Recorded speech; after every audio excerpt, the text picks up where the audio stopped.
Hey guys, Pastor Tim here. Hope you're ready for another video from our youth group at Lighthouse Baptist Church.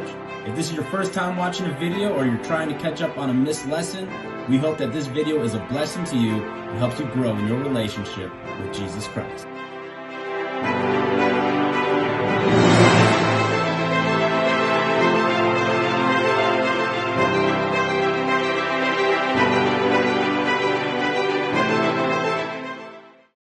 All right, so this is our second to last lesson in this series.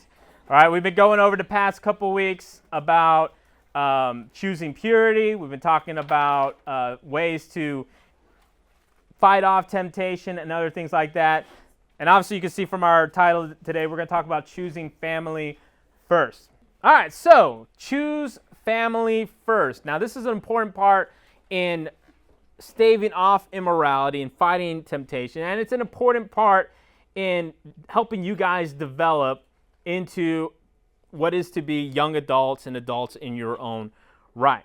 See, God wants your heart to be strong, and He wants you to find your spiritual and emotional stability, okay? And it's not going to be found in yourself. Someone find for me really quick. Actually, let's all turn there. We don't have a lot of verses. We're turning to it today anyway. Everybody turn over to Psalm 73. Psalm 73.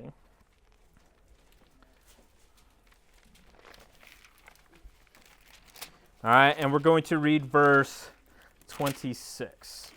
So Psalm 73, verse 26 says, give you guys a second there, it says, "My flesh and my heart faileth, but God is the strength of my heart and my portion forever."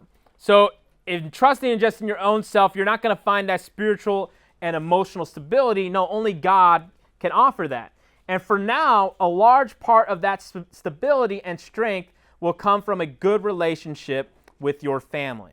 All right? The family is one of the very first institutions that God established in creation. All right? A lot of the things that you could point to that you could almost say this is what's wrong with the world could find its root or where it went off course, so to speak, in the family. Okay, a family is a very important part of developing not just strong young people into strong adults, but also in forming strong societies, governments, countries, and so forth. A lot of it starts with family. Now, however, teens today seem to want to spend less and less time around their parents or their family, and in these cases, friends become the de facto family. I don't think it's so much said today, but I remember of years ago where a lot of young people were referring to their fam instead of their family, and their fam that they would call just their group of friends or their found family, they would call it, became more their family than the one that God actually gave them. And they essentially replaced the role of your parents and siblings, but they can never provide the strength that God intends for a family to give your heart. Now, someone help me out. Why is simply saying that your friends are your family, why is that not the ideal in helping you grow into a young adult? Ethan. They're just as mature as you are, which means nothing. Yeah, they're facing a lot of these same obstacles and temptations and hindrances that you are facing as well, and they only have about the same good answers, or good, never mind, good answers as you do in those cases too. All right? So it's not ideal. So the best defense against youthful temptation is a close relationship with mom and dad. Now, someone help me out. Why would that be a great defense against temptation? Have a good relationship with mom and dad. Grace. Because they've seen a lot, and so they can figure out a lot faster than you can what's going to happen. Yeah, I wouldn't say that they've seen a lot happen, but they've experienced life more than you have, and they have an understanding of the things that you're facing, and they may understand how you feel even more than you do, which might sound weird, like, well, I'm the one that's feeling it. Yeah, but your parents understand the temptations, the circumstances you may be facing, and they can understand why that would make you feel the way that you feel. Okay, so your parents are a great source to help you against youthful temptation. Turn over our last passage. We'll turn over, actually not our last passage, but Ephesians chapter 6. All right, you got your Bibles. Ephesians before Philippians. Ephesians chapter 6, verse 2 and 3, verses you guys know very well, probably memorized in Master Club and so forth. Verse 2 says, honor thy father and mother, which is the first commandment, with promise that it may be well with thee, and thou mayest live long on the earth. Now, sometimes we lose sight. We say the first verse, verse 2, and then we go to that thou mayest live long on the earth, but you miss that first part of verse 3 where it says that it may be well with thee. And guys, that's not just referring to the fact that it's going to be well with you in your parents' house if you honor your parents. Like, oh, if I'm not disobeying my parents, they're not going to get on my nerves. I'm not going to get in trouble. No, it's going to be well for you because that's going to help you grow and face a lot of things that you're going to face in your life. Okay? That's what the parents are there for. That's what I hope that I'm going to be able to be for my son as well, as someone who's going to be able to help rear and raise a child who sees the importance of the gospel and wants to live and serve God with their life. So let's go into our only point this evening. We're going to have a lot of stuff that you guys can write down as usual. If you don't get it all, you guys can look at my notes later. But our main point for this evening is that your home will follow you. The relationships we have at home will follow us for the rest of our lives. Okay? We establish habits and patterns of relating to others during this time. It's 18 to 20 years to learn how to interact, to love, to resolve conflict, and to grow up. In essence, guys, in your homes is where you're going to learn and cultivate a lot of your people skills. Okay? And guys, that's why a lot of people, when they see how you act or how you behave, a lot of times that's why they can draw it back to like, oh, they're in that house. They're in that family. Okay? And as we're going to discover, we're going to talk about this as well. Is any home perfect? No. Okay? But this is why God has the home, especially for you guys as young teens, is to help develop and where you learn these important people skills. So with this in mind, here are a few important things to consider. Number one, Satan is attacking the home. Okay, Satan is attacking the home. How is Satan attacking the home today? Josiah Potter. Social media and Can you be more exact than so? I mean, teaching kids to disrespect or not honor their parents.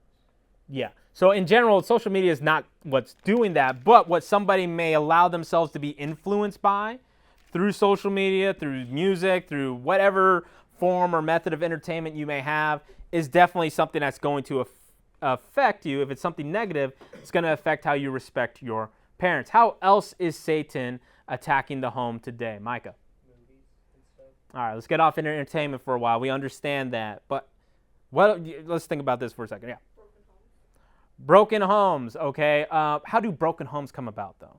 Everybody wants their own way, no one can see it, and it gets worse until they just split. Yeah, at the root of it is everybody wants to do what's right in their own eyes. They simply want to satiate their own lust and so forth. Broken homes come because of adultery. Broken homes come because of all sorts of different sins, and Satan uses that to break those homes. And there's all sorts of statistics you guys can look at to see why certain parts of society or certain people end up going the road they go down, and a lot of it could be drawn back to, well, they grew up in a broken home, or they grew up in foster care, or they grew up in the system, whatever it may be. Okay? Satan is obviously attacking the home. Another way, though, that Satan's attacking the home, all right, is he wants you guys to live in rebellion. Okay? Kind of like we already alluded to, seeking to do that which is right in your own eyes, seeking to satiate your own lust. He wants you to do that, and in doing that, he wants you to rebel against your home. Okay?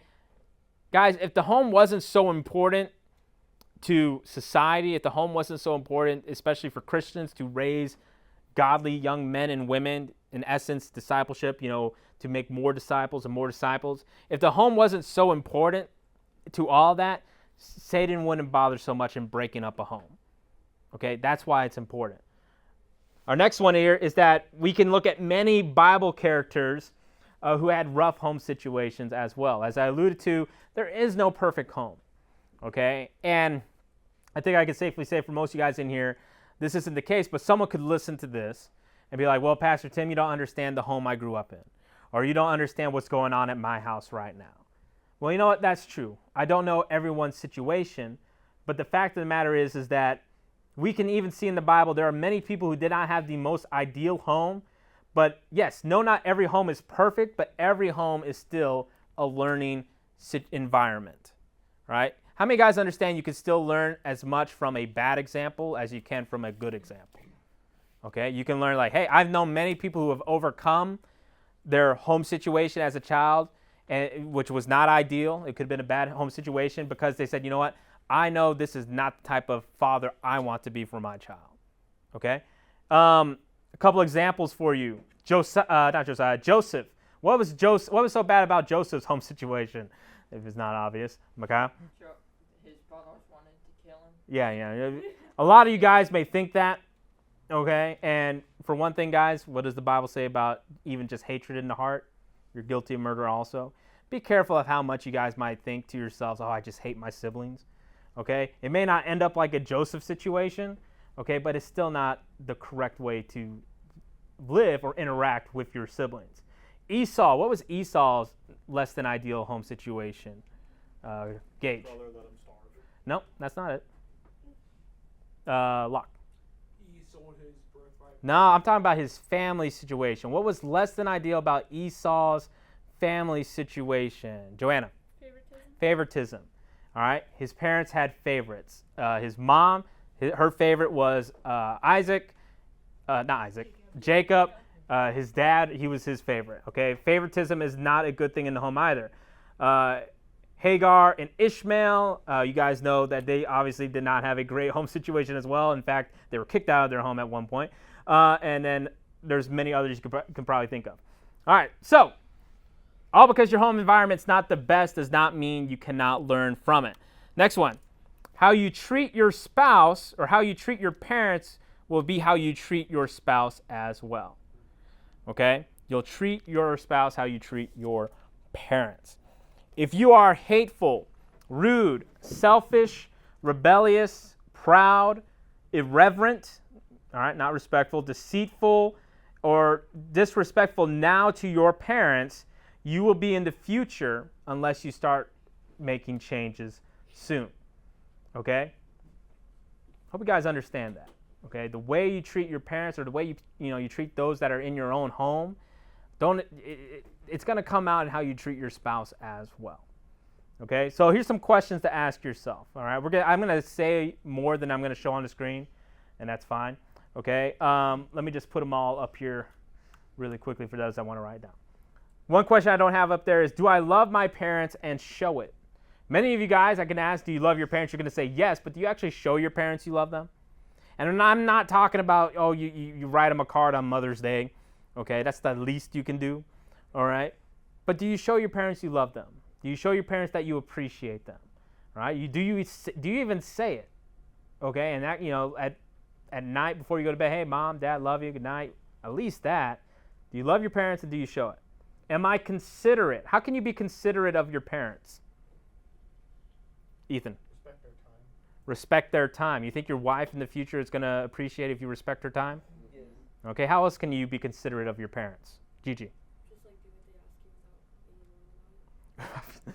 Your husband's going to appreciate that too. All right, but yeah, am I considerate of my parents? Am I gone too much? Especially those of you that are starting to drive. Are you taking this opportunity to just kind of vacate the home? Am I gone too much? All right, spend time. If you love someone, you're going to spend time with them.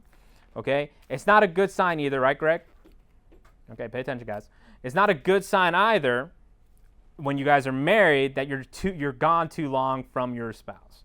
Okay, and I'm not talking like, oh, you're gone like down the street to pick up something. It's just you're willfully choosing to spend more time apart than you are spending time together. Do I argue with them? Okay, do you argue with your parents? All right, and how you argue is going to come up in your relationship with your spouse as well. That does not mean you're never going to have arguments. But how many guys understand there's a good way you can have an argument and there's definitely a bad way you can have an argument? Okay, and if the only goal when you have a dispute with your parents is to prove yourself right, well, that's going to show up in your marriage as well. Okay, you want to not just argue or have disputes so that you can win the dispute. No, you want to reconcile and resolve that conflict. Do I act immaturely or immature? Do I throw tantrums or do I pout when I don't get my way with my parents? Guys, that happens in marriages as well, and it's a very sad thing, okay? Oh, my wife's not listening to me, or my husband's not listening to me. How many guys, when you see a kid throw a tantrum in a grocery store and you just feel like, and do you think very highly of them, even a teenager? All right, it's even worse for an adult. Guys, that's something, if you struggle with that now, if you don't get your way with your parents and you just give them the silent treatment or whatever for the rest of the day, that's an immature thing that you need to start working on now so it doesn't become something you do with your own spouse, okay? Do I obey with a good spirit? We kind of talked about that. Do I pray for them? Do you pray for your parents? Do you pray for your siblings? All right, do I pray for my parents, my family? Guys, that's going to help. Just building up a habit of prayer in general is going to help build up that habit for your future family as well. A couple more things here that aren't up there. I'll just say them real quick. Do I say things I don't mean? That happens all the time. Do I try to see my parents' perspective? That's a good habit to start developing, guys. So especially when you're married, all right, well, why does my spouse see this way? Okay? Is my heart right towards my family today? If you want a great, gentleman, if you want a great wife, you want to find a young lady that loves and respects her father today. Okay, ladies, same for you. If you want to find a great husband one day, you want to find a young man that loves and respects his mom today. All right, not talking about, oh, my old lady, this or that. Not talking about, oh, I just hate my parents so much. No, find someone who loves and respects their parents. Future family relationships mirror a lot of the relationships, the interactions you have with your siblings today or your family today. Okay? I think, does anyone in here not have a sibling? Most of you guys all have siblings, all right? And I know most of you guys always like to talk about just, at home, this or that.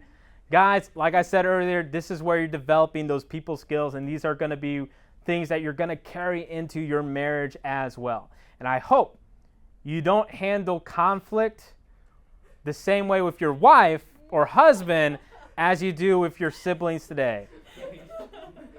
All right, and now that we laughed about that, understand that's a very dangerous thing that if you don't take care of is going to happen in your future marriage. Guys, understand this. Everyone listen up. Nowhere in the Bible does it say it's siblings' right to argue, bicker, and fight incessantly. Okay? Sometimes we have this, and this happens in a lot of different areas of life, but sometimes we have this mindset that like, oh yeah, siblings are going to argue. I guess, yeah, that's true, but that doesn't mean it's right. Okay? Nowhere in the Bible does it say it's right for siblings to bicker and argue incessantly and always fight. Okay? No, you guys need to, yes, that's going to happen, but that's in the home environment. That's when the parent's going to help you, teach you how to resolve those conflicts biblically. All right? Desire for that, and this is kind of something I've said throughout this whole series, okay, and I hope you guys take this with you in a lot of different areas of life. But with your siblings, as I've said before, with your future spouse, you ought to desire their utmost spiritual good. And I know you guys heard me say that before, okay? With your spouse, obviously, I hope you desire your future wife, I hope you desire her utmost spiritual good, that she grows in the Lord. And I hope you guys are taking the lead in that in the future. Ladies, same thing when it comes to your husbands. But guys, you start that right now in your relationship with your siblings, with your friends. Do you desire their utmost spiritual good? Or do I just I just don't want to deal with them right now? Okay? Guys, if you're not careful, you're going to have that same attitude in your marriage as well. It's like, hey, I just don't want to deal with her right now. I don't want to just listen to what he has to say right now. No, desire their utmost spiritual good. Let me get here. Already got that first point. So obviously we want to encourage them. Okay? Encourage them when they're down. You want to speak well of them. Okay, guys? Try not to have the only thing that you say about your siblings or your family be negative things. Okay? Guys, and this happens a lot, especially men. especially with men, when it comes to their wives. Okay, it's almost like excuse me. It's almost like just a habit for men to make light and joke about their spouse for some reason. Like, oh yeah, my wife this or that. Oh yeah. And yeah, there's playful teasing. But guys, if the only perception your friends have of your future wife is that she nags and does this or that, is that a good thing? No. All right? You need to start working on that with your relationships today. Ladies, same thing. If the only perception that your friends have in the future of your husband is that he's a lazy loaf and this and that, and he never does this, never does that, that's also not a good thing. All right? So guys, with your siblings, hey, the rest of this week, if you have an opportunity, try saying something good about them to somebody else. Okay? Any of your siblings. It doesn't have to be all of them. I know for some of you that's a lot. All right? Just for any of your siblings, rest of this week, try to think of something positive you can say about them to someone else. It could be to your parents. You say, hey, one of your younger siblings, hey, mom, dad, I noticed that whoever has been better at doing this. Okay? Something positive. Love them in word and action. Again, put what you say, put feet to it. Okay? Don't just say you love them. Show it. Same thing like you do with your parents. Pray for them. Okay? You know what they struggle with. You live with them. Pray for them. You know what steps they need, especially if you're the older sibling. You know what steps they need to take to grow spiritually. Well, pray with them about that. Pray about that for them. Guys, it's hard to argue with someone all the time that you're also praying for. And that's going to be the same thing in your marriage as well. It's going to be hard to always be angry and bicker with your future spouse if you're also making a habit of praying for your spouse as well. And then lastly, be a peacemaker. All right, don't just let it be, oh, it's a common thing for siblings to argue. No, also seek to, hey, how can I resolve these conflicts? All right, how can I be a peacemaker in my house as well? Treat them as well as you treat your friends, okay? And I think that's true for a lot of times for a lot of people where you treat your friends better than you'll treat your siblings, okay? And you guys can be honest with yourself about that. But real quick, everyone look up here, okay? Just as it's true that a lot of times you guys are going to be more friendly or treat better your friends than you do your own siblings, guys, the sad fact is that happens in a lot of marriages as well. Where outside of the house, you can be cordial, you can be gentlemanly or good-mannered, but sometimes it's the people that are closest to you that you can just lash out at, that you can just get angry with at the drop of a hat, that you kind of unload on. That shouldn't be the case.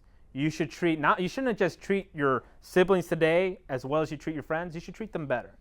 In the future, you shouldn't treat your wife just as good as you treat your friends out in the workplace or outside the house. No, you should obviously treat your spouse better than that. You guys follow? Okay. And I also got there on your note taker. I don't have any points for it, but it says first things first. God always blesses right priorities. And the first thing that is forsaken by teenagers is especially when they get into a guy-girl relationship, is the relationship with their family. Guys, even if you meet a special someone, especially as a teenager, you still have that relationship with your family. Even when you get married, you still have a relationship with your family. You have a more important relationship with your now family, all right, but you're still always going to have that relationship with your family. It's just not something that's gone. Okay, so especially today as a teenager, you want to prioritize that because God intends that family, the home, to be a place where you're going to be sharpened and grow and learn how those people skills that are going to help you out in marriage as well. If you will stay close to your family, your other friendships will have a much better balance and strength as well.